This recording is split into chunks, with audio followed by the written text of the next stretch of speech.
Sebelum bagi harta warisan harus jelas terlebih dahulu harta dari si pewaris. Ya.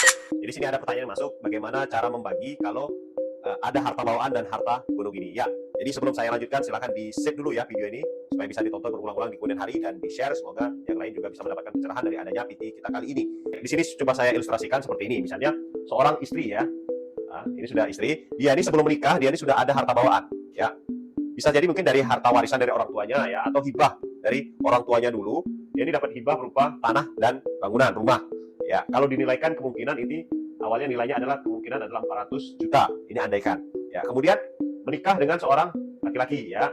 Jadi ini menjadi seorang suami ya, menikah si istri. Kemudian sang suami berkontribusi ya, berkontribusi di dalam merehab rumah. Misalnya rumahnya ditingkatkan ya, ditingkatkan. Ya. Menghabiskan uang suami ini mungkin menambahkan uang 200 juta.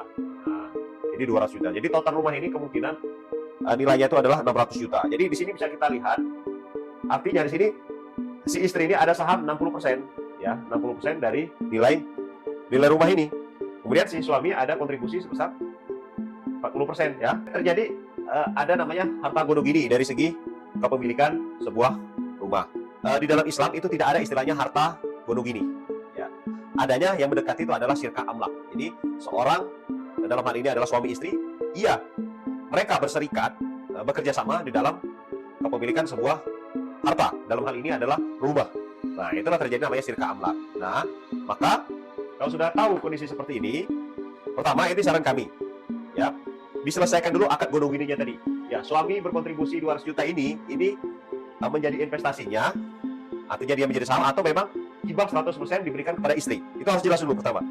Andai kata ini hibah kepada istri, jadi sudah benar-benar artinya tanah dan bangunan ini milik sang istri. Nanti ketika bercerai ataupun wafat sang istri ini, berarti ini 100% diwariskan milik si istri.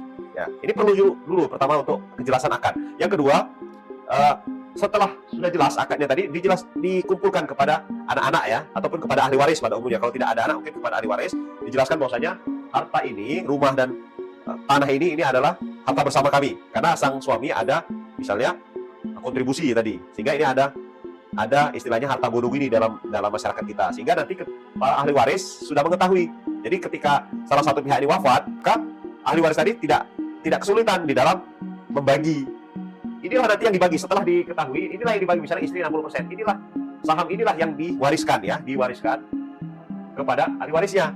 Begitu juga kalau suami wafat, 40% ini yang diwariskan dari segi pemilikan ini. Seperti itu. Komen kalau ada koreksi ataupun pertanyaan yang serupa, dan di follow akun ini untuk belajar warisan secara mudah dan happy. Wallahu a'lam bishawab.